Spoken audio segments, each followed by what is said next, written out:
The first impulse is to run. And when there's no place left to run, pray. Pray like there's no tomorrow. Because for the people dying all around you, tomorrow will never come. No one knows where to hide, how to save themselves, how to survive. Bodies beyond number. A firestorm of violence and madness. The terrible vengeance of God. It is the Black Death of the Middle Ages. The greatest biological disaster in the history of mankind. It is, as one witness testifies, the end of the world.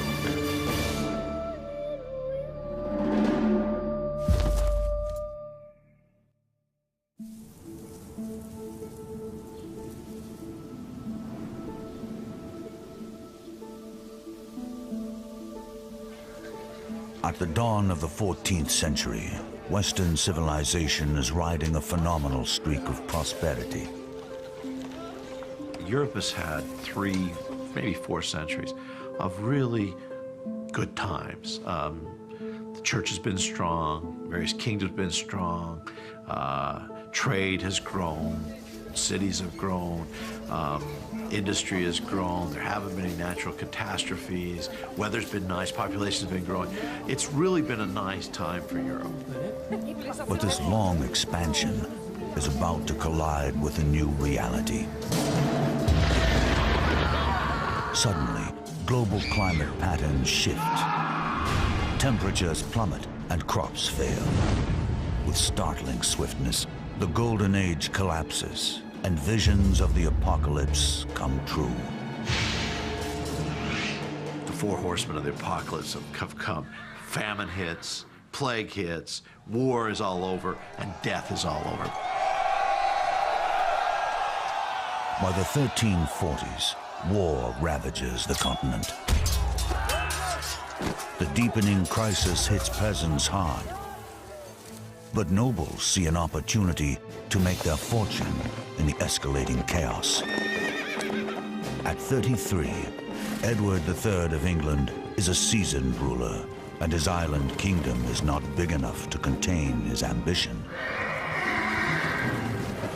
In August of 1347, Edward's army wins an improbable victory at Calais over his much wealthier rival, Philip VI of France.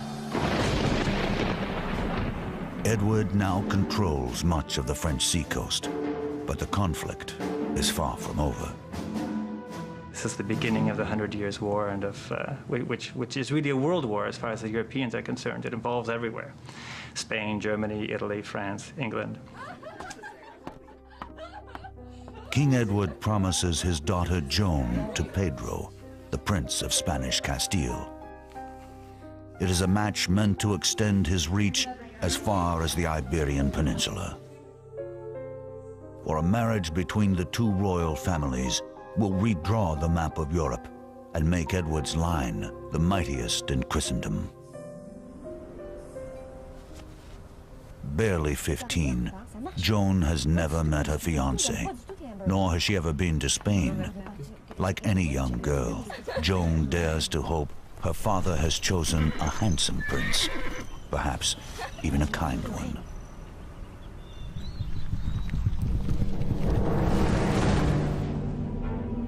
"400 miles to the south, in Avignon, France, Pope Clement VI, God's representative on earth, considers his own prospects.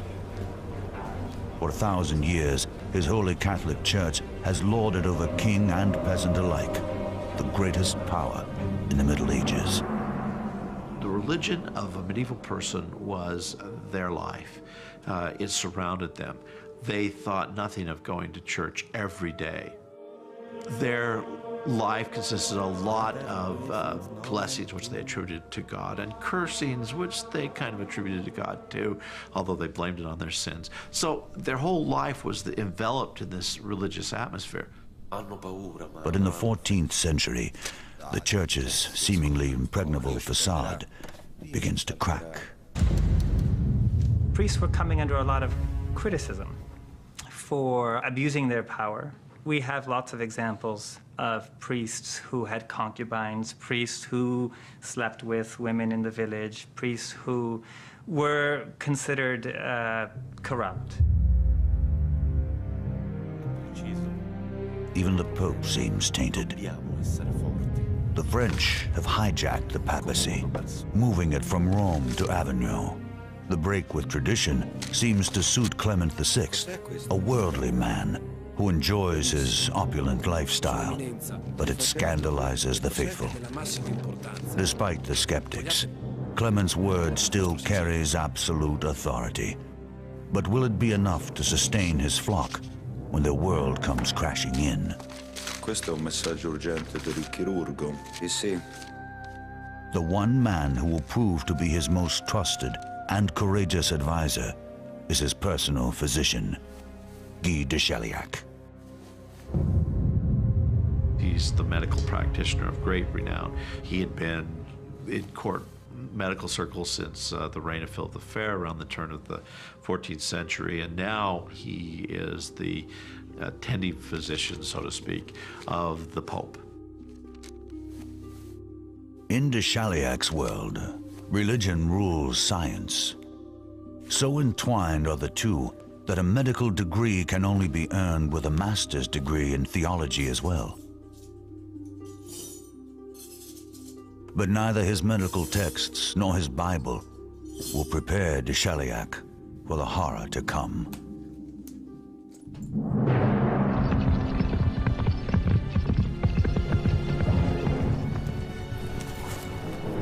Far to the east, on the Mongolian steppes, something terrible has awakened. An invisible agent of death. Rumors fly that all of humanity is being wiped out in China, India, and the Islamic world. Interestingly enough, these rumors of origins in the East are accompanied by apocalyptic descriptions of the plague's origins. There were miraculous events that occurred, a rain of frogs, serpents, and so forth. There was a rain of hail and thunder and lightning, and then finally stinking smoke and thunder fell from the heavens. Before 1347, the Mongols seem unstoppable. Their dominion over the East has lasted nearly 150 years in an empire stretching from the peaks of Tibet to beyond the Volga River, and from Beijing to Constantinople. Essentially, they opened up trade between Western Europe and China. People could essentially follow routes that went through Central Asia, so that the second half of the 13th century in particular was a time for expansion of European trade toward the east. But as the Mongols make the world a better place for business, they also plant the seeds of its destruction. We have very valuable goods and cargoes such as spices and silk passing along this overland route opened up by the Mongols through their unified empire. But of course, another commodity would have been plague. Relentlessly, the pestilence creeps across the steppes, wiping out whole villages, the bodies swollen with malignant sores. In this harsh wilderness, nothing goes to waste. Valuable goods like furs and blankets are always salvaged. The rest is torched, an attempt to kill the evil that caused this tragedy. But the unseen demon travels with the loot. In 1347, thousands of miles to the west in the bustling trade city of Geneva, a servant prepares to make a dangerous journey.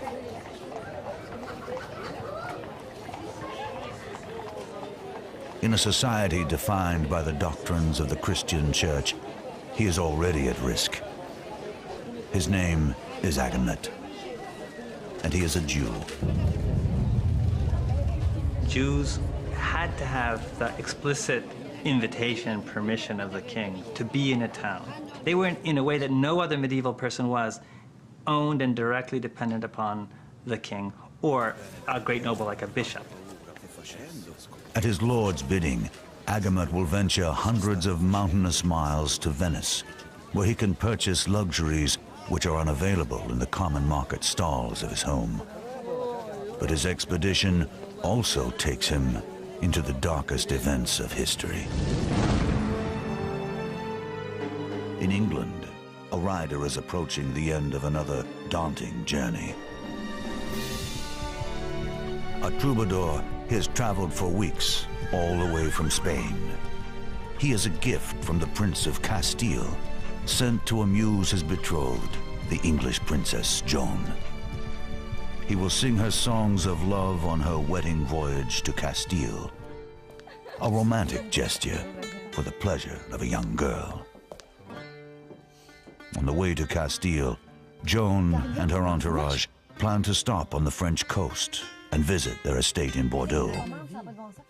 A favorite among the 12 children born to her father, Edward III, Joan has lacked for little in her short life. On this momentous voyage, her dresses alone require an entire ship. Along with many distinguished clergymen and diplomats, 100 bowmen will make the journey to protect this precious cargo. But their precautions will come to nothing. Within a year, almost all of them will be dead. Even now, the invasion has begun, carried on the lowly backs of small stowaways. A ticking bomb, it will bring this beautiful world crashing down.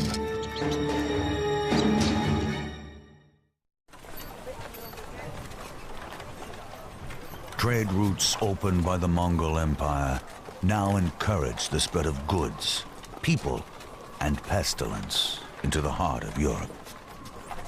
Travelers on the road, peasants in the field, and even the daughter of the King of England are all speeding towards an inevitable encounter with the greatest killer in the history of mankind, the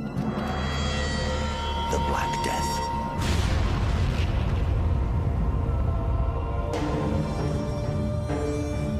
At the end of the Mongol trade routes lies the port city of Kaffa on the Black Sea, starting point for merchant ships en route to Italy.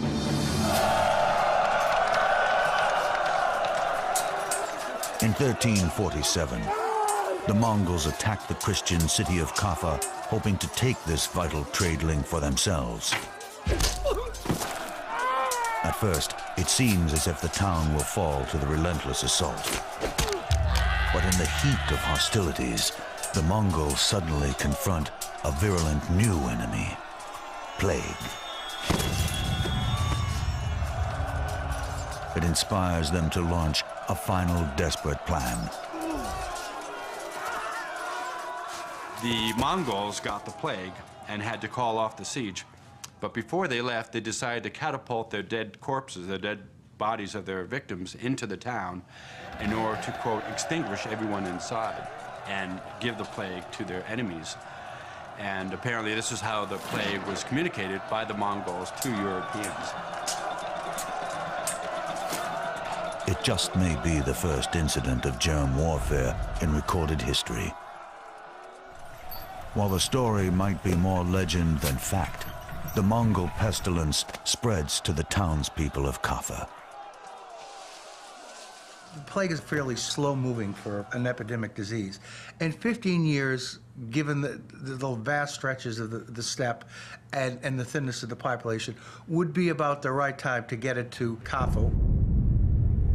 But while these facts seem clear, a mystery remains. After such a slow beginning, how does the plague spread to Europe so fast? Many historians believe it hitches a ride on merchant boats bound for Europe, and its first port of call is the island of Sicily.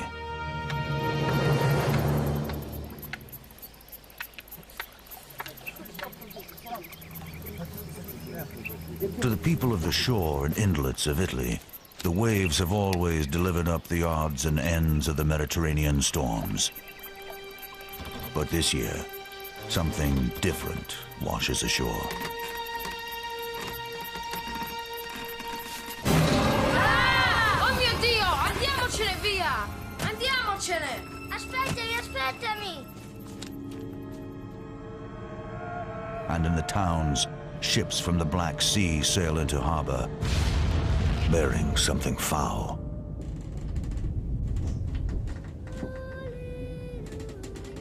Below decks, the Italians find a cargo of corpses. The few survivors are reported to have sickness clinging to their very bones. Mio Dio, che male è questo? When the townspeople realize the danger, they try to banish the plague ships from their harbor, but it is too late. The plague has already taken hold, and the dying begins. This is no ordinary illness. It is disgusting and painful. Its victims fall into terrible fever and dark despair. Initially, it would have been difficult to tell the early symptoms of Black Death from a very heavy flu-like, what we would consider to be flu-like symptoms, and fevers, chills, and a high temperature. And then there would be a second stage where the development of the welts, the swelling of the buboes.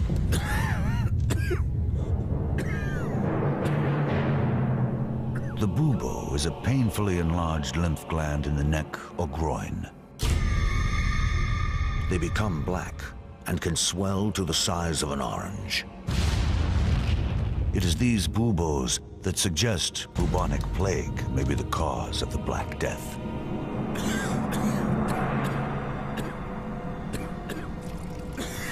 It's spread. It can be very, very rapid. It can cause septic shock. Your blood pressure will drop very rapidly. See multi-organ failure. The vascular system can become leaky and you can have hemorrhaging.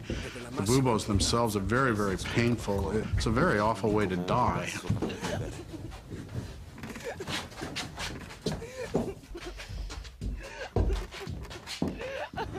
Like pioneers in death, the people of the Sicilian town of Messina soon discover that this new disease is not only awful, but also highly contagious.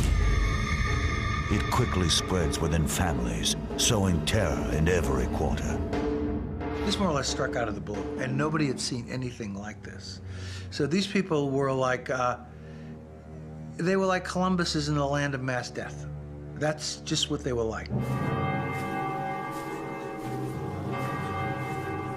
As the plague rages through the Sicilian town of Messina, the survivors have only one place to turn: the Holy Mother of God.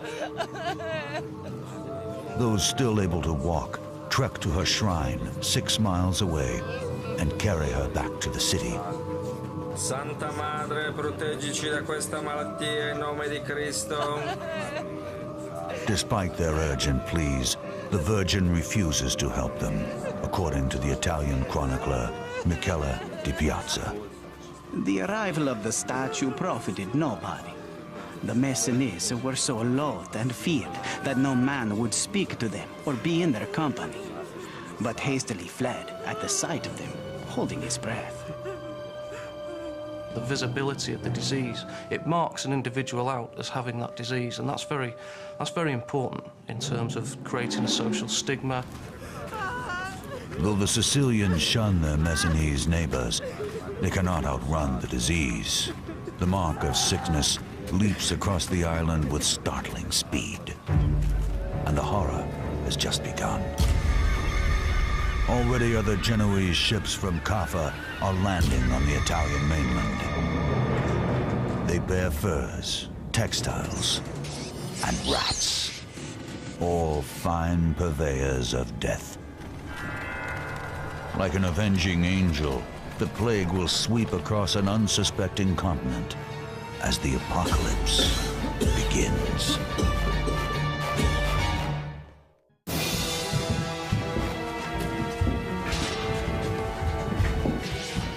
Europe now faces the greatest threat ever known to mankind.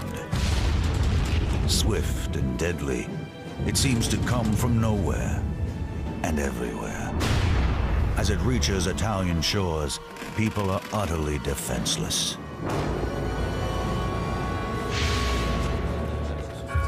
For medieval science is mired in a fog of superstition and ignorance.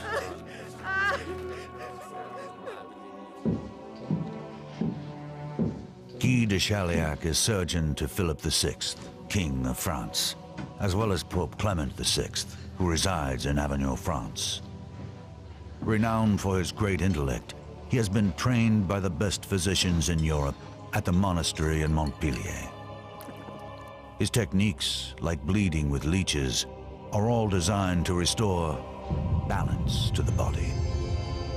There actually were medical theories about the balances of elements, about what kind of balance the body needs in order to stay healthy. And the plague, from a medical point of view, was seen above all as a reversal of all the normal balances. Conveniently, an unusual alignment of planets directly precedes the outbreak. To the medieval mind, it is a logical explanation for the imbalance. The conjunction of the three planets, Jupiter, Mars and Saturn, that created noxious vapours within the air. And it was these noxious vapours that interacted with the individual constitution that caused somebody to succumb to the plague. This was the miasmatic explanation, or that the plague came from a miasma, an evil vapor. And I should emphasize that these explanations were not new.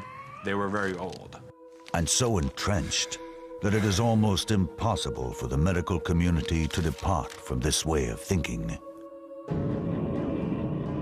Away from the elite power centers of Avignon and Paris, in merchant towns like Geneva or Venice, common people have less elaborate theories about the source of the plague. They've been indoctrinated since birth to believe that, like all blessings, curses all ultimately flow from God. In the Middle Ages, the entire logic of the relationship between God and the world involved God's punishing the world when the world sinned. Punishment is well deserved, according to 14th century Italian chronicler Gabriele de Musas. Almighty God saw the entire human race wallowing in the mire of manifold wickedness, enmeshed in a wrongdoing, pursuing numberless vices, drowning in a sea of depravity because of a limitless capacity for evil. We now know that it was not sin or evil that brought on the Black Death. It was a contagious disease. The question is, which disease? 600 years later, historians and scientists are still looking for an answer. What the key question becomes is how those diseases become transmitted and propagated, and what is it in society that enables a set of different causes of death to emerge at one point in time. For more than a century, the main theory has been that the Black Death was caused by bubonic plague, caused by a bacterium called Yersinia pestis. It is carried by fleas and requires a very particular environment to flourish. In many ways, medieval Europe seems to fit the bill. Urban centers, garbage on the streets, tremendous milieu in which to breed huge rat populations. And with those huge rat populations, huge flea populations.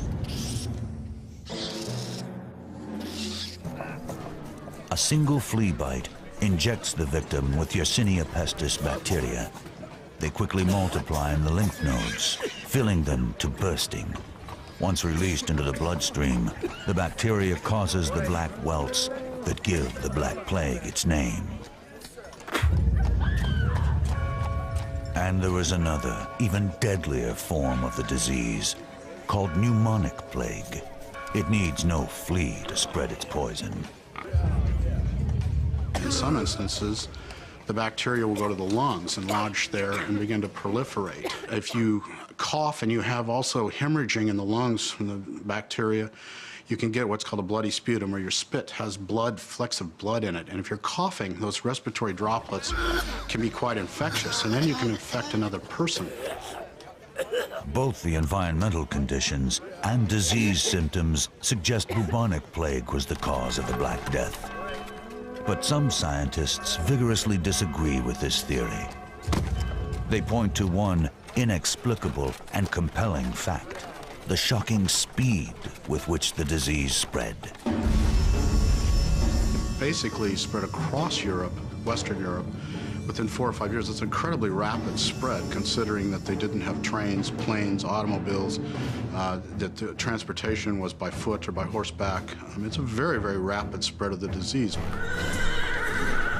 Many doubt bubonic plague could travel so fast.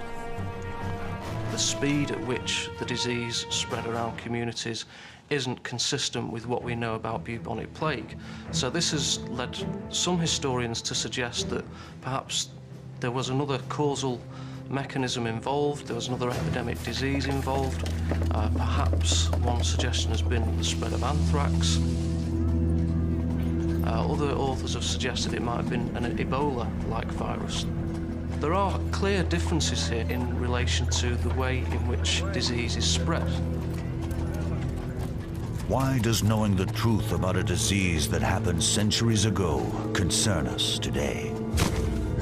Quite simply, understanding the Black Death could be critical in our fight against mankind's next catastrophic outbreak. But until recently, it has seemed that the clues to this mystery died with the plague victims. Or have they? In Montpellier, France, a 650-year-old mass grave is giving modern technology the chance to pick up the scent once more.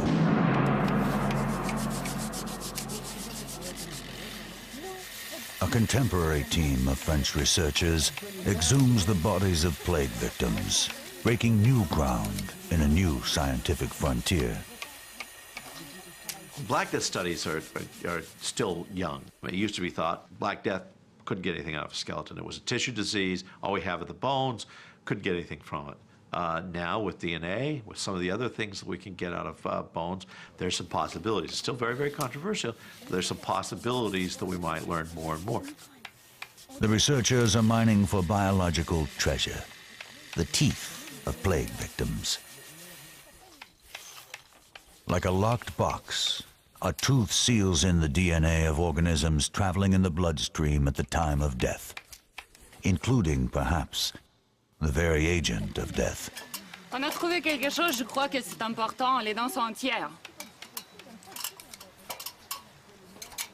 They took the teeth out of the skulls. Then they examined the tooth pulp for evidence of the presence of the plague bacteria, Yersinia pestis. And according to their results, these sequences were obviously Yersinia pestis DNA, but they were somewhat unique. And it provided the only really objective evidence that we have that the Black Death might indeed have been caused by Yersinia pestis.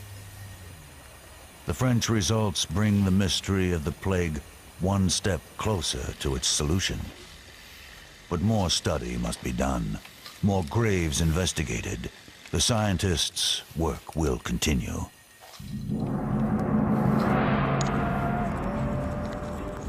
To Guy de Chaliac, eminent 14th century physician, the concepts of deadly fleas and bacterial DNA would sound as unlikely as ill-crossed stars and God's wrath sound to us today. Yet all he has are his charts of the stars and his own quick wits to battle the greatest peril the human race has ever known.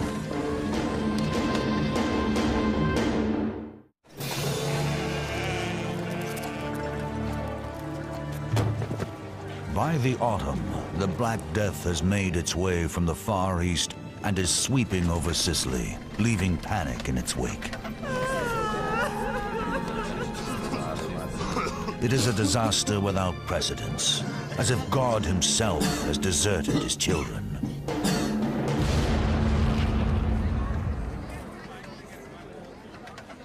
In Venice, Agamet, the Jewish servant of a Swiss lord, finds all that his master desires: saffron and cinnamon, silks and furs, and more besides. For late in the year, merchant ships from the east arrive bearing a cargo of death. 14th century Italian chronicler Gabriele de Mussis gives voice to the horror of the sailors who have unwittingly brought the eastern catastrophe home. To our anguish, we were carrying the darts of death.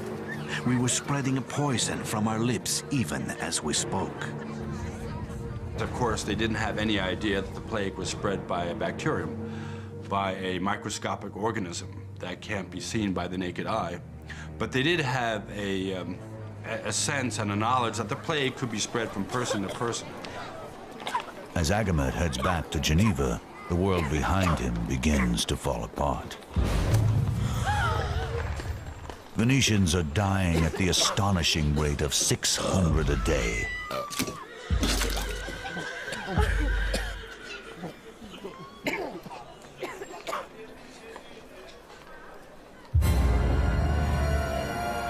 In January of 1348, the plague enters France through ships trading at Marseille.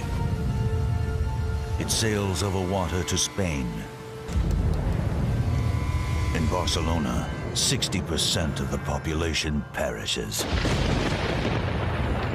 You could imagine a person, let's say a sailor, working in the dock area, being bitten by an infectious flea.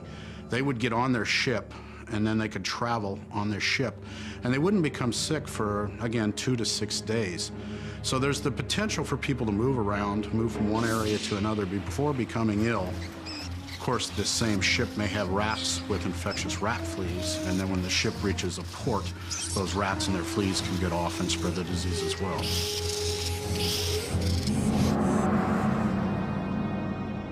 By early spring, the Black Death travels up to the mouth of the Rhone River to Avignon, where the Pope resides.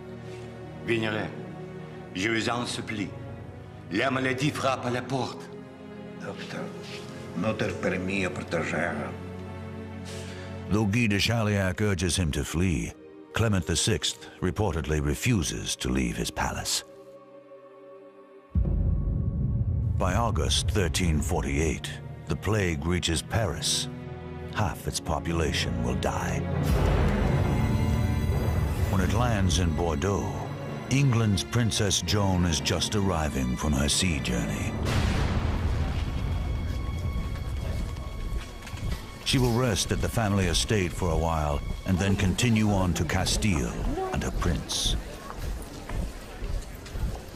Joan is perhaps the most well-guarded woman in Europe right now, but archers and castle walls cannot shield her from an unseen enemy. Non, non, non! Vous ne pouvez pas passer ici! Non! C'est trop dangereux pour la princesse! Like a phantom, the pestilence strikes randomly, wiping out a household, a neighborhood, an entire town. Even before it sows destruction, it breeds terror. There was nothing they could do. And it's that sense of facing an event over which you have absolutely no power that makes it such a dramatic event in human history. I've often tried to imagine what it must have felt like to hear that in the town across the mountains, 75% of the people had just died. And they did hear. They received letters before the plague came. They knew the plague was coming in many places. So they had time to think about what's going to happen when it gets here. And I can't really imagine a scarier thought. Consumed by fear, many of the gentry flee the cities, leaving the less fortunate to fend for themselves. What we see in literature are these cowardly figures, the rich who are going into the countryside and who are there frightened by their own mortality. So who's left behind? Who is back in town suffering but the poor and those who are unable to do what the rich can?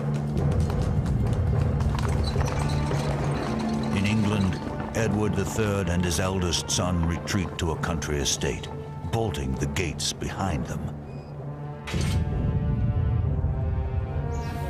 But the wholesome atmosphere does not seem to protect the serfs who farm the land. They die by the droves. In the fields, on the roads, and in their miserable hovels. People lived in extreme poverty, and they lived in huts with thatched roofs. They had livestock living in very close association with them. They had dirt floors to the huts. The living conditions were absolutely filthy. The types of environments where you'd expect rats and rat fleas to proliferate and do quite well.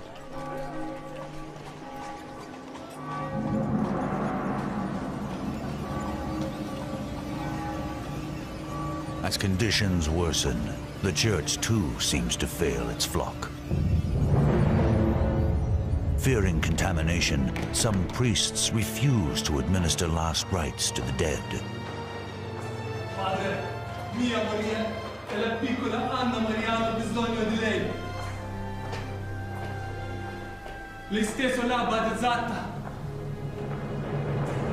For medieval people, to die without last rites is a more terrifying prospect than death itself. But as the death toll mounts and more priests succumb to the plague, the Bishop of Bath makes a startling suggestion. If they are on the point of death and cannot secure the services of a priest, then they should make confession to each other, to a layman, or, if no man is present, even to a woman. In these grim days, self-preservation usually wins out over heroism. Not even family ties can bind the healthy to the sick, as one of the great writers of the age, Giovanni Boccaccio, witnesses. Relatives were cared for, not otherwise than dogs. They threw them their food and drink by the bed, and then they fled the household. One person would get sick first, the family might start to take care of them, maybe friends would come and help, but then others in the family would get sick, and you can imagine that very quickly people would abandon any attempt to help each other. When you have every third person dying, this of course is going to affect people's outlook and mentality. One of the responses would be fear. Am I going to be next? Is the plague going to strike me? Can I get the plague even from my father, my brother, my sister? The lack of compassion appalls Sienese chronicler Agnolo de Tora. Father abandoned child, wife, husband, one brother, another. For this illness seemed to strike through breath and sight. And so they died. The death rates were so high that basically people's faith was shocked or rocked to the core. Many of the teachings that had been given by the church didn't seem to give them any comfort or seem to be applicable to the situation. Everyone was dying. It didn't seem to make any sense. The very fabric of society is unraveling, and no one seems to know how to weave it back together. This was God's vengeance on humans for their wickedness and sin. What better way to respond to that than by an extraordinary penance that would take away that sin? And so, in their terror, the people turn to religious zealots who whip themselves in a brutal imitation of Christ's own suffering. Their fanaticism will lead the crowds further into hysteria, persecution, and mass murder.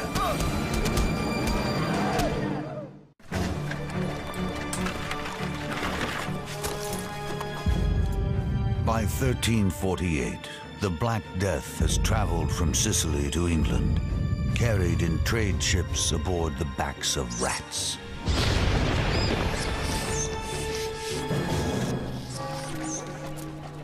Already it has claimed the lives of millions. In every village, in every farm, the corpses pile up in staggering numbers, creating a new crisis: how to dispose of the dead. If you lose 10% of 95,000 people, think about that. That's 10,000 people. How do you bury 10,000 people that have been lost in a very short period of time? Where do you find the people to take them? Where do you find the people where do you find the carts to take them? The only people who were willing to carry away the dead were these very rustic, uncouth men or women who came down from the mountains or from the surrounding countryside, who were willing for very high fees to take away the dead and have contact with the dead.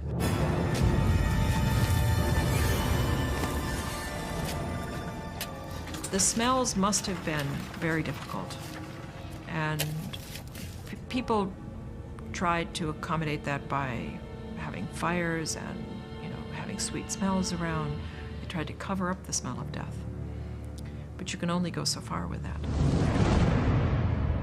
In 1349, graves must be found for nearly 300 people a day in London. The situation is even worse in Avignon. In one 6-week period, 11,000 people are buried in a single graveyard. The Pope is finally driven to consecrate the Rhone River. Countless bodies are committed to a watery, unmarked grave. But perhaps even that is preferable to an Italian mass burial. They were layered like layers of a lasagna.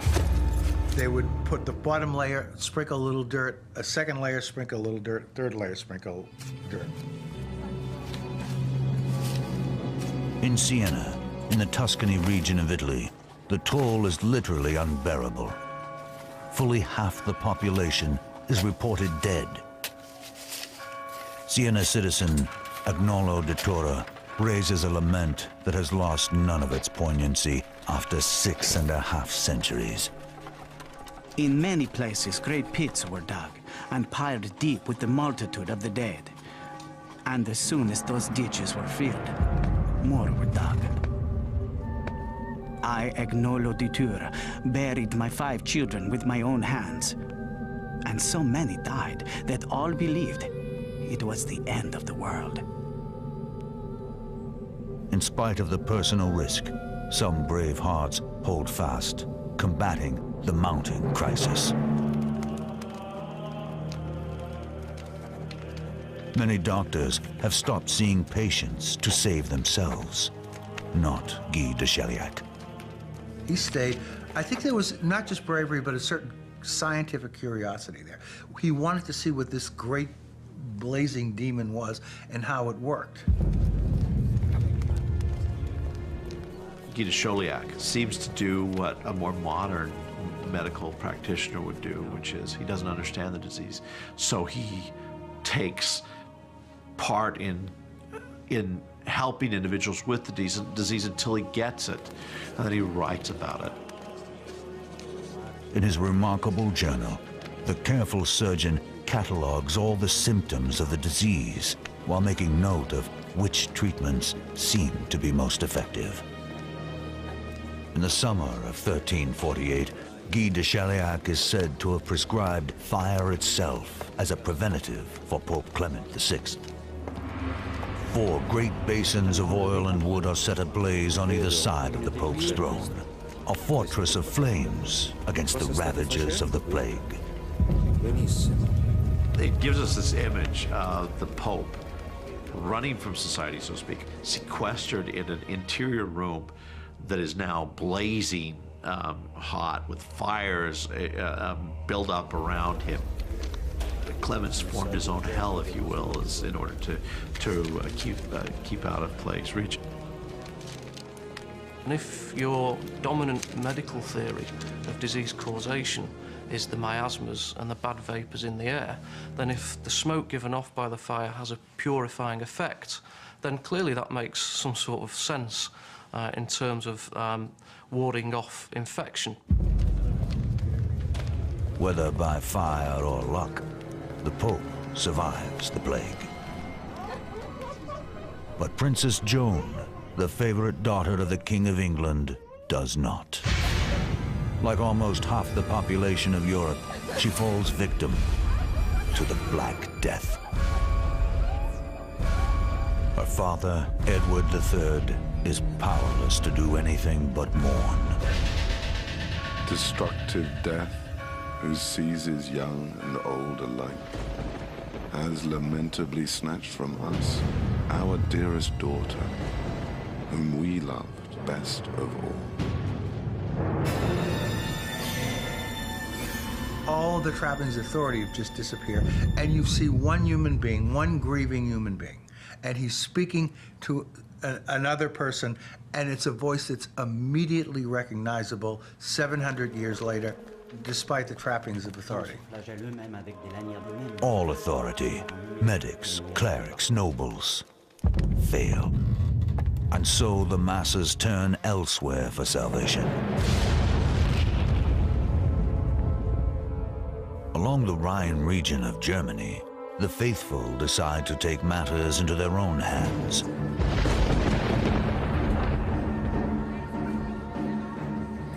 They are known as the Flagellants. Fanatics who think they can win God's mercy by imitating Christ's bloody passion.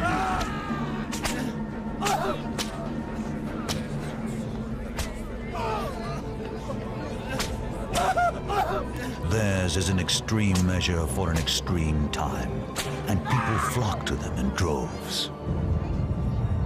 People looked upon the flagellants as helping to ward off the disease, as perhaps their extraordinary penance might avert God's wrath and take away the plague. The notion of flagellating oneself might have a particular appeal, a very dramatic method of, a painful, dramatic method of scourging oneself of the sins in the expectation that you might not be alive tomorrow. In groups as large as 1,000 men, the Flagellants commit themselves to a master for 33.5 days to mark their Savior's years on earth. Forsaking bath, bed, and sex, they piously march from city to city, performing gruesome masochistic acts before appreciative throngs. In his journals, the French chronicler Jean d'Yvennet writes, "The penitents scourged themselves with whips of hard-knotted leather with little iron spikes. Some made themselves bleed very badly between the shoulder blades, and some foolish women had clothes ready to catch the blood and smear it on their eyes, saying it was miraculous blood."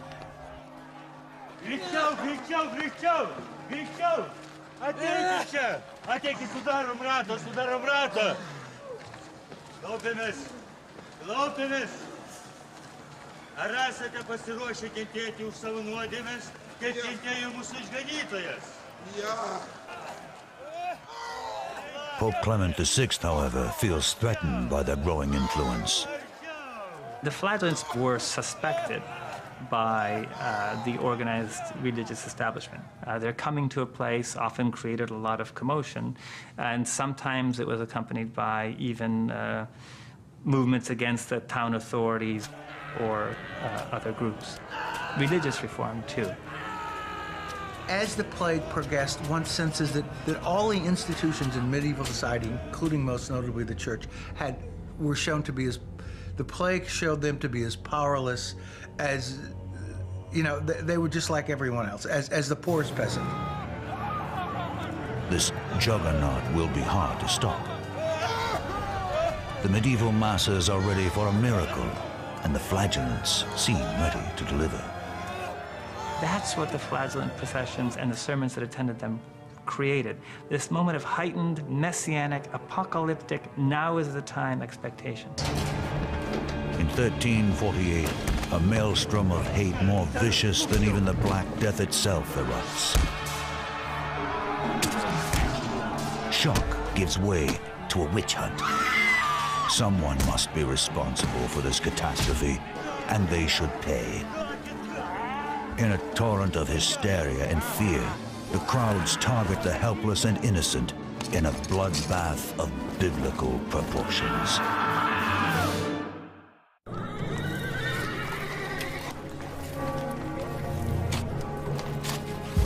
In the mid-1300s, the Black Death is rushing toward its apex. Already it has cut a path of destruction from Sicily to England. Convinced that God is punishing the world for its wickedness, the towns set out to purge themselves of all forms of sin. The first thing they would do is pass urban reform ordinances. No gambling, no swearing, put the prostitutes out in a house in the countryside, clean up your act. Maybe that will avert the plague.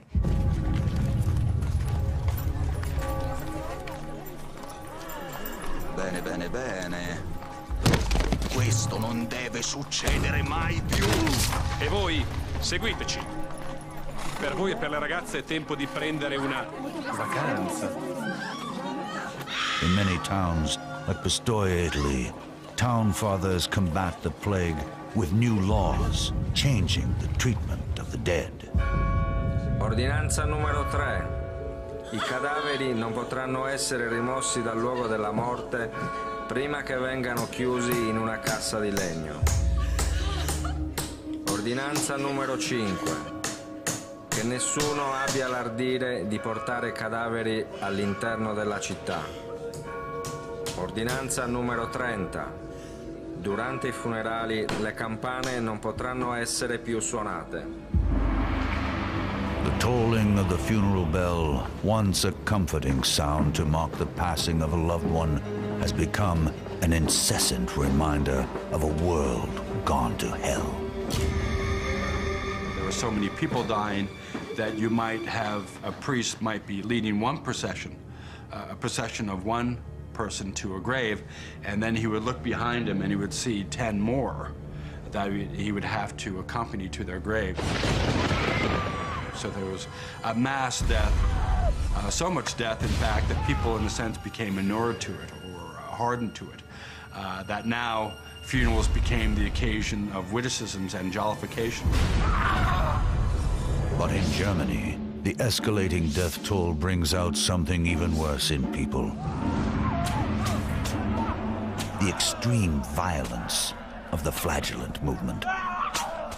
Their violent self-punishment, complete with the suggestion of holy blood, creates a sensation as they travel through a countryside empty of hope. Their dramatic displays are far more compelling than the ineffectual mutterings of the village priest. The flagellants focus the people's fear and rage on a tangible target, the local church.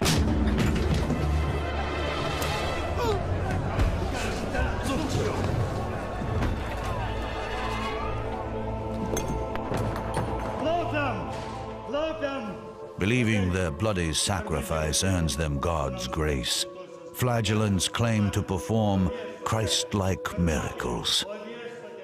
Some flagellants believed that dead babies or dead children could be revived in their midst. There's also a famous story of a cow talking as a miracle ascribed to the flagellants.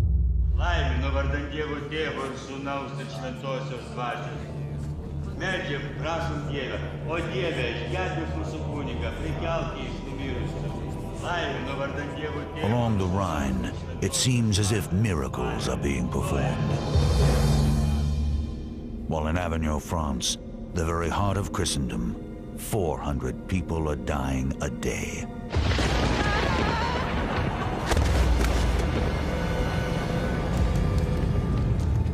Pope Clement VI knows the flagellants pose a dangerous threat to his authority. But his cardinals urge him not to do anything hasty. They fear an attack on the movement at the peak of its popularity could cause a backlash against the church itself. There's an interesting dynamic between the popular attitude towards the flagellants and the authorities' attitude towards the flagellants. The authorities tended to take a hostile stance, but the people, on the other hand, seemed to have supported the flagellants, largely because they associated their arrival with a warding off or averting of the plague. Clement can do nothing to quell the insurgency. And the movement is about to take its ugliest turn. These processions could be experienced by ordinary people, ordinary Christians, as a totally transformative moral experience that uplifts them and that makes them feel that they have the strength and the energy to make their city or their town a better place, whatever that takes. It may take swearing that you'll never gamble again. It may take throwing the prostitutes out of the city. It may take expelling the Jews or even burning them. The Jewish merchant Agamet has traveled through hundreds of miles, devastated by the plague. But ahead of him waits a greater horror, a bloodbath of epic proportions. It's human nature, I suppose, to look for a scapegoat in times of crisis. Jews always seem to be the scapegoat, and in the Black Death they were as well.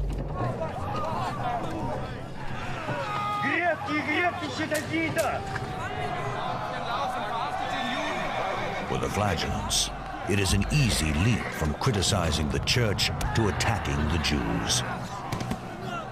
For to medieval Christians, no one offends God more.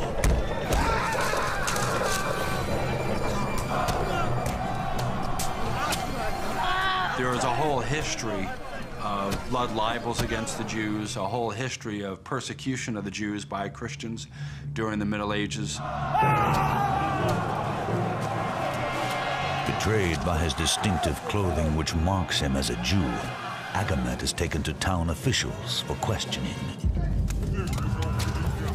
He is not alone, according to 14th century chronicler Jean de Venette.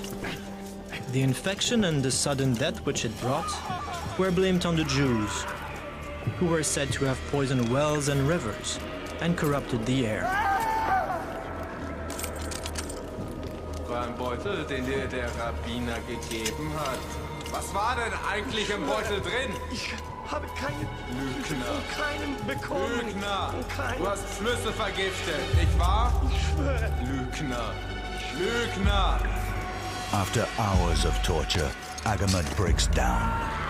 He falsely confesses that a rabbi did give him a pouch filled with venom, which he used to poison the wells. They were forced to confess that no Jews are innocent. All Jews are guilty. They're all part of this conspiracy. No one can be cleared of these charges. De Venette reports that confessions like Agamet's fly up and down the Rhine. Accordingly, the whole world brutally rose against them. And in Jewish communities, many thousands were indiscriminately butchered, slaughtered, and burnt alive by the Christians.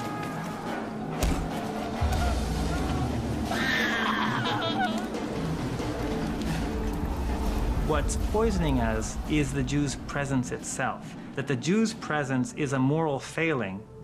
It's our sin to tolerate them, and this is what's bringing this punishment. As Pope Clement VI pointed out at the time, Jews were dying in equal number to Christians, so it was fantastical to argue that Jews were poisoning people during the Black Death.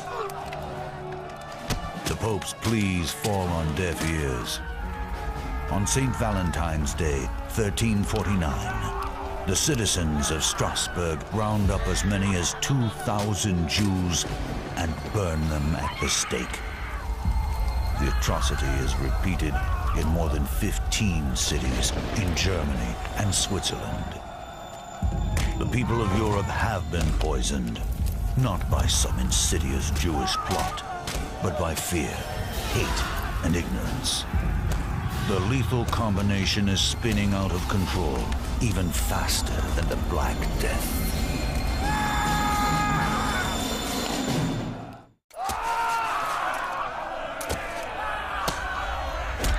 In the winter of 1349, Christians in Germany, France, and Switzerland turn on their Jewish neighbors in a horrific massacre intended to appease an angry God. But violence cannot stop the grim progress of the Black Death. In Avignon, nearly all of the nobles have fled the city. Even the Pope retreats to his country estate, no longer trusting in his protective wall of fire.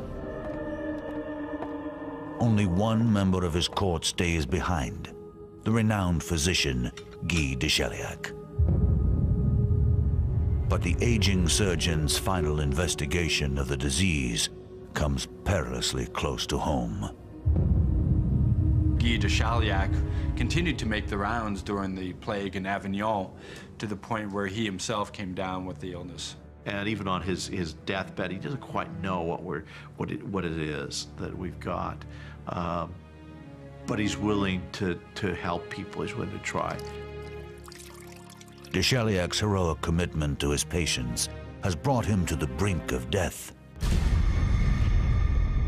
No one knows better than he how slim his chances of recovery are. As the heroic doctor struggles for his life in France, the flagellant movement in Germany starts to fall apart.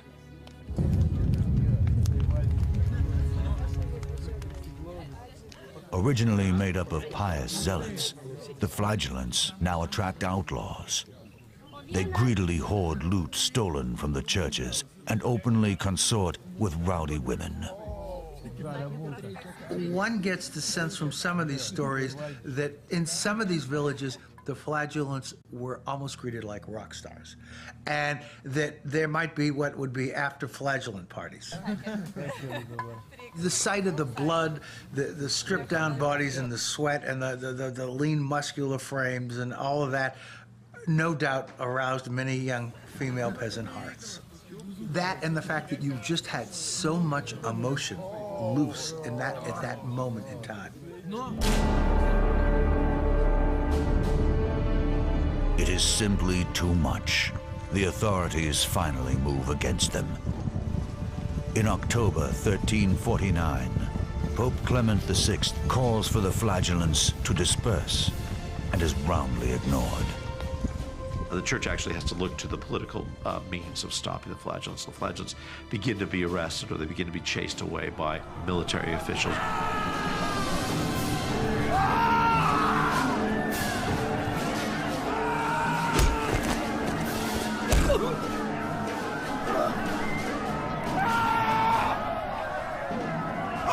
Some masters, now called masters of errors, are even seized and beheaded. Wir befinden dich für schuldig. Du hast Unglauben verbreitet. Du bist zum Tode verurteilt. Soll Gott deine Seele schützen.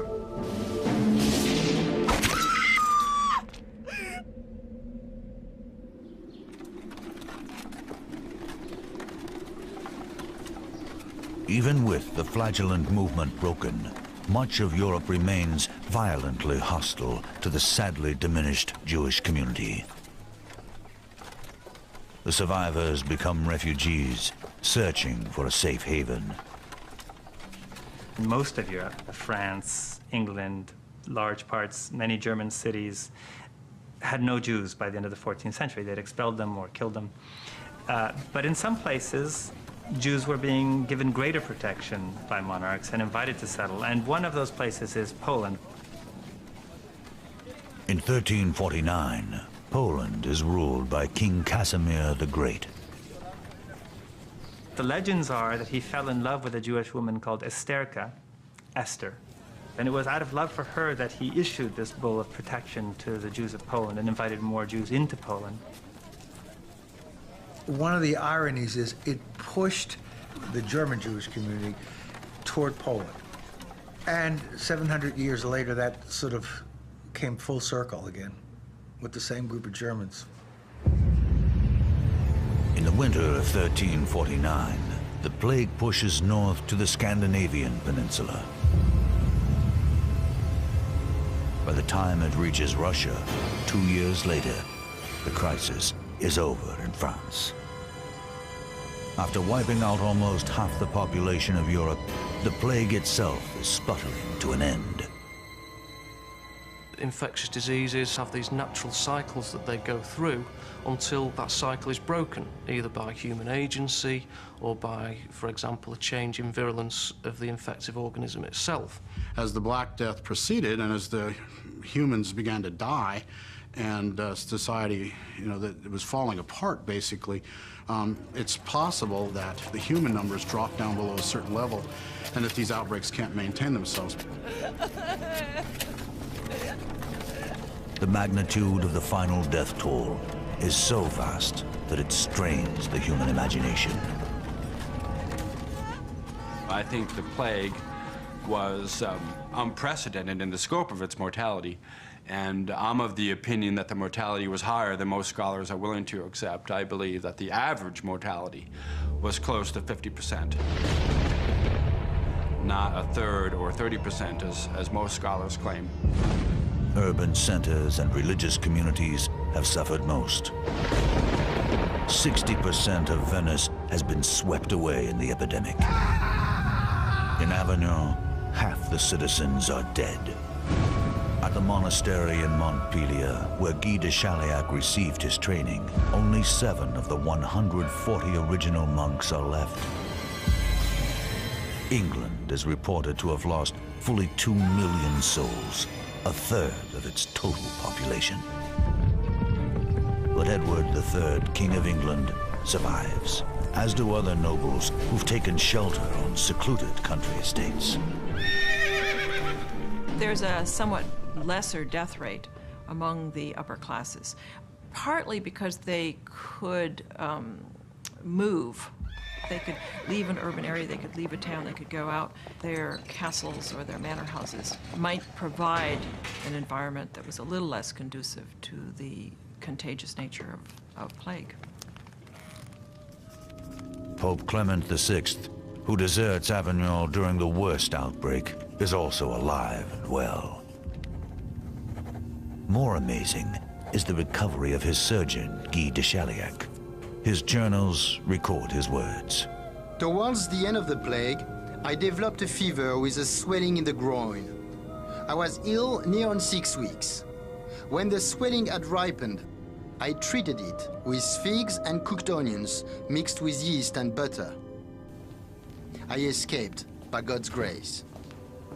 Oh, c'est un miracle, mon ami. Il faut que nous allons prier. But for many, survival comes with a terrible cost. Having lost so much, they question whether life is still worth living. Ibn Khaldun, a 14th century Arab historian, fears that evil times are ahead. The plague swallowed up many of the good things of civilization and wiped them out. The entire world changed.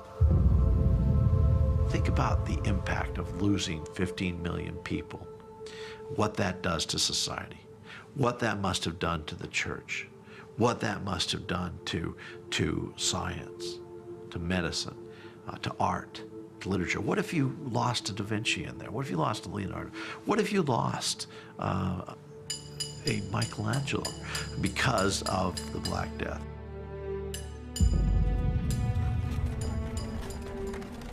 You can look almost anywhere and see the traces of this loss of a third, a half of humanity. Well, I read one tombstone that said he died in the year when scarcely a quarter of humanity was left on Earth. This sense that you're part of a fragment, 25% remaining, that's it. This is the only time in recorded history that every single person in the known world, without exception, has watched their closest loved ones die in agony. The sorrow and isolation devastate the Italian poet Petrarch. Consider what we were and what we are. Where are our dear friends now? Where are the beloved faces? There was a crowd of us. Now we are almost alone.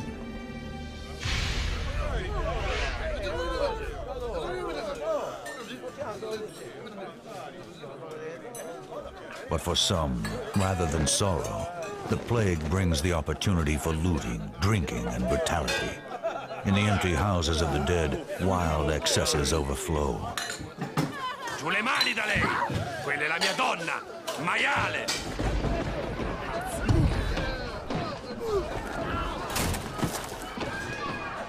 Florentine historian Matteo Villani is outraged.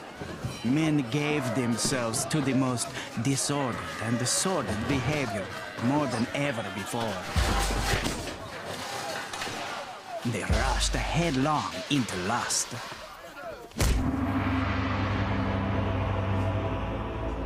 Still, the vast majority of survivors neither sink into despair nor wallow in excess.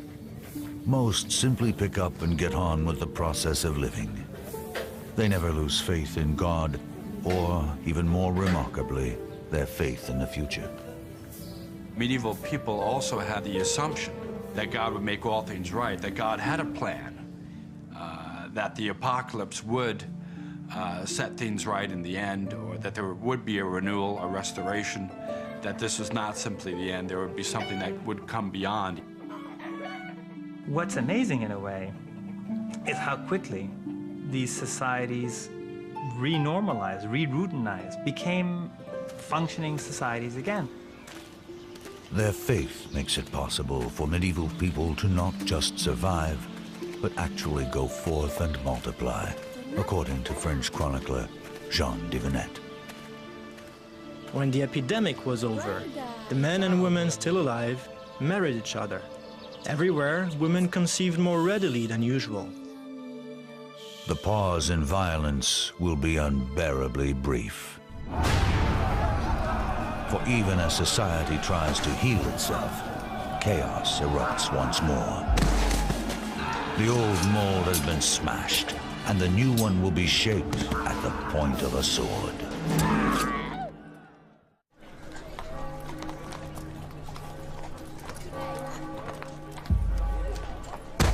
In all of human history, only a few events are watershed moments, when everything can be identified as either coming before or after. The Black Death is one of these. When in European history has there ever been an event where possibly 50% of the entire population died in such a quick time? It's an event like this which we can barely wrap our minds around. How is it that you can wake up one morning and be dead by the evening? The heart-sick survivors have no choice but to go forward, for pain and loss have shattered the past. I've often wondered whether the sense of despair and the sense of irrationality with regard to what has happened opened up minds to questioning authority, but questioning how we understand God, and questioning to what degree there is an authority that we can all turn to. The plague cracks the church's 1,000-year-old stranglehold on religion. Many nobles decide to take their faith into their own hands. Some families began to hire private chaplains, so that there seems to be a kind of privatizing of religion that takes place. While the plague turns some survivors closer to God, others look for new answers in science.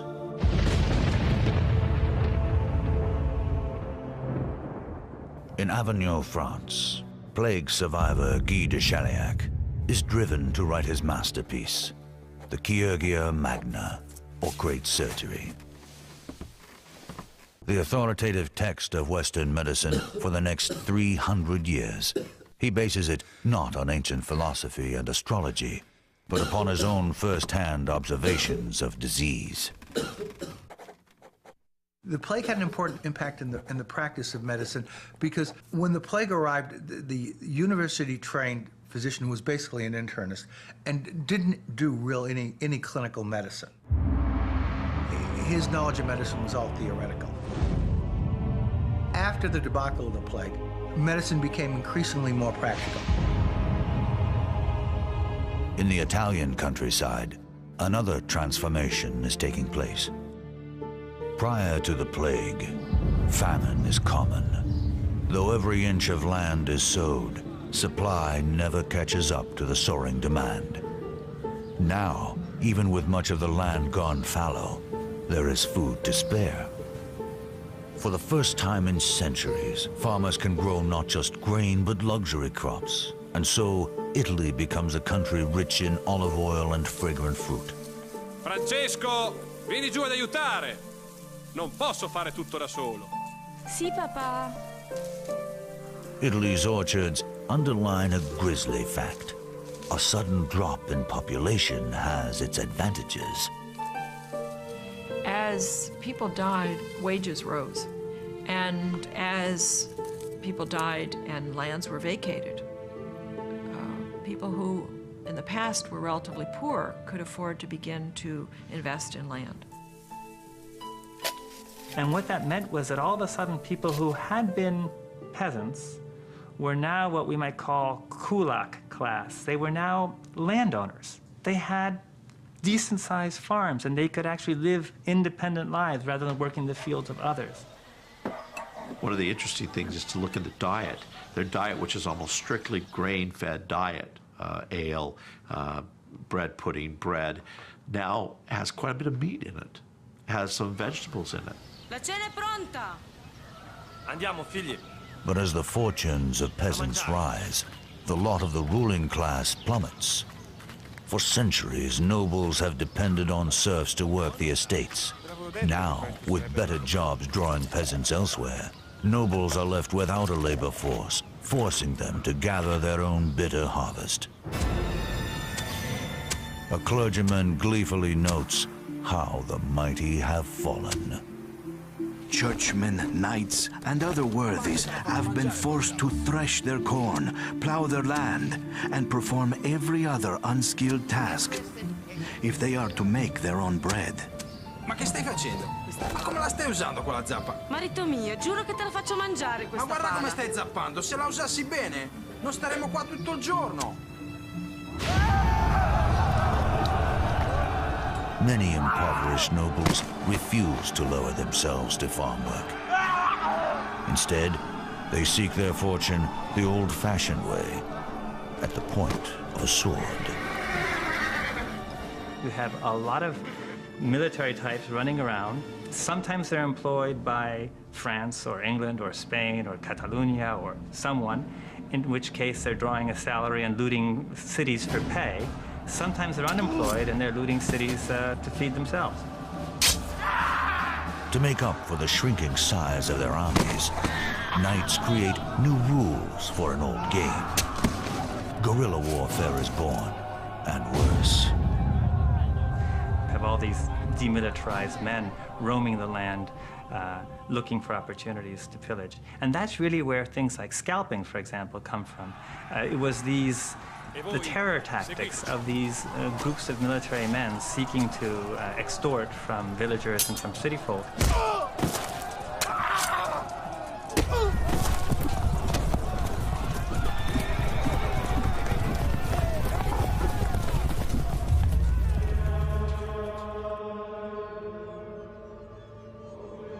The repercussions of a smaller workforce ripple into the more peaceful pursuits of commerce and industry as well. Simply, the destruction of so many people forced the survivors to come up with labor-saving devices such as the printing press. Industries that used to rely heavily on surplus manual labor, like the cloth industry, which used to be able to count on lots of dislocated peasants who didn't have land because there were so many people and the land was fixed. They can't rely on that labor, so they start to turn to other kinds of solutions, technological solutions, like mills. Less than a century after the Black Death, the fabulous illuminated manuscripts of the Middle Ages become relics. Gutenberg's printing press has put them out of business. All the industries that we really associate with later processes of industrialization start to emerge in the late 14th century, and you could argue that they emerge partly as a response to the labor crisis precipitated by the plague. Still, the greatest impact of the plague is not in the battlefields or factories, but in the human heart. I can't even imagine the anguish that would have occurred from a parent or a child watching a parent get sick. Take young people who may have seen their parents die, surviving in the 1350s, but with that memory of death all around them, so that death became a common sight. Well, I think there is lots of evidence that there was a psychological transformation affected by the plague and by the sudden dramatic disappearance of so many people. Death clings to their imaginations like a menacing shadow and creeps into the late medieval art known as danse macabre. The kind of Dutch paintings you see with skeletons dancing and with a kind of memento mori, just remember death. Death is everywhere. In time, the social upheaval of the post-plague years, the questioning attitudes and increased individualism all lead to the greatest flowering of culture and knowledge in European history: the Renaissance. The Renaissance in Italy shows the extraordinary resilience of human society, a tenacity and creative energy that sustained it through the plague's darkest years. It was as if Europe had suddenly switched off and then back on again. And the Black Death had done that. But today, many scientists wonder how well modern society would emerge from a similar cataclysm. For killer microbes still exist in remote regions, waiting for a host to take them to our modern population centers.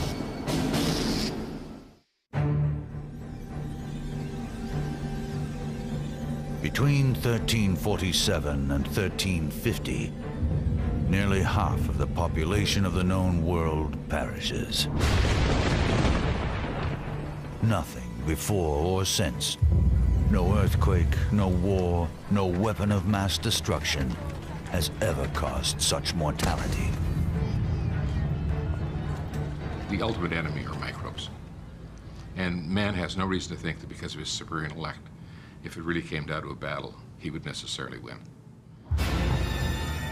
Surprisingly, the microbe that causes bubonic plague still exists in our world today.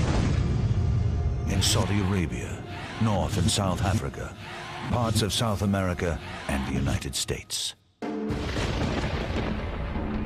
In 1900, the microbe hitches a ride from its perennial breeding grounds in China aboard merchant ships to California, spawning an outbreak of bubonic plague in the United States. From the West Coast, it travels inland, where it finds a fertile new host population, the rodent communities of America's deserts and grasslands. It's in the southwestern part of the United States: Colorado, New Mexico, Utah, California, some in Texas, Arizona. It's mainly in ground squirrels, chipmunks, prairie dogs, small rodent animals. It can infect other animals, and particularly cats. Cats, like humans, are very, very susceptible to plague, and they can develop plague pneumonia with cough. And they can spread the disease then to people. If the pet owner is handling the cat, has the cat up in their face, and the cat's coughing, they can get what we call primary pneumonic plague, which is acquired by inhaling the bacteria.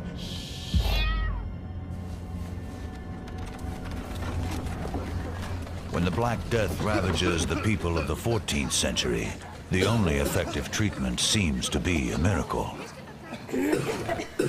Now, antibiotics can cure bubonic plague, if the case is identified early enough.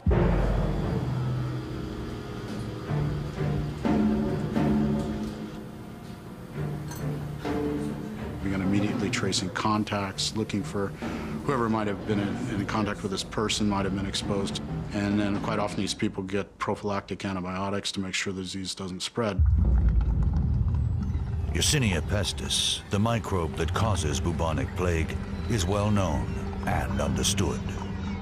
What worries disease watchers are the unknown microscopic killers, diseases poised to emerge and spread through modern populations.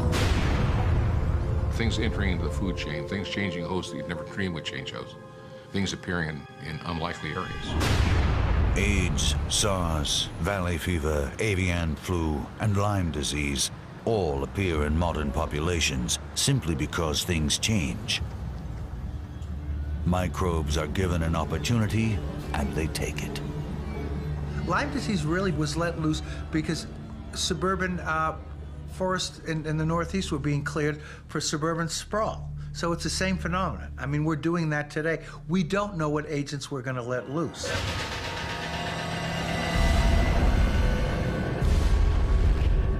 What if Ebola virus established a new home in the East Coast of the United States? That could be pretty awful. It's untreatable. It's unfortunately spread from patients to caretakers. It's the family taking care of them, the doctors, the nurses that come down with that disease. And it's a very frightening disease in that respect. In medieval times, the Black Death comes from a remote area and then spreads along trade routes to the entire civilized world with startling speed. Microbes traveling now can go much further and far faster. When you think of the 24-hour period of travel, you realize that any virus in the world, anywhere, can be right here in this living room within one incubation period. Doesn't have to transmit to anybody, doesn't have to go through a fleet, doesn't have to do anything. Looking at the plague, there are a couple of things that jump out that parallel our situation. You have the notion of an expanding economy, new trade routes.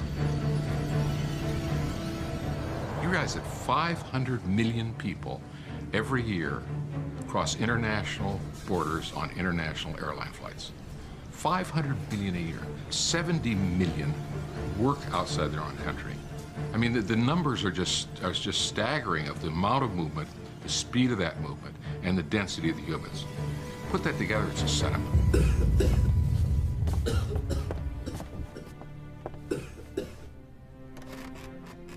Hampered by religion and superstition, medieval scientists like Guy de Chauliac are hopelessly unprepared for the Black Death.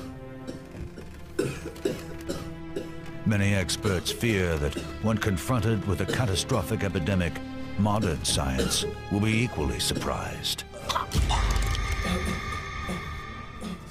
If you took something like the plague of the 14th century, where people are dying in their homes, in the streets, and all over the place, I'm not sure we'd handle it. I hope we'd handle it better, but I'm not sure we'd handle it terribly much better than the people of the medieval period did. We don't have a lot of redundancy in the system. We don't have surge capacity, as they call it. If something goes wrong, you know, the capacity is not there to really handle it. There's absolutely no way that organised health systems could cope with an epidemic of the proportions of the Black Plague. In the end, history can only tell us what has come before. Terror and violence. Heroism and self-sacrifice.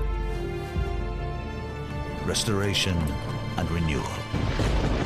These are the legacies of the Black Death. The plague is a kind of mirror in which we can actually see how a society coped with a clear medical human disaster. When that mirror is held up to our own times, the vision is cloudy and troubling. For man's ultimate enemy is still out there somewhere, no less deadly than it was 650 years ago. That it will awaken is certain. That we will be ready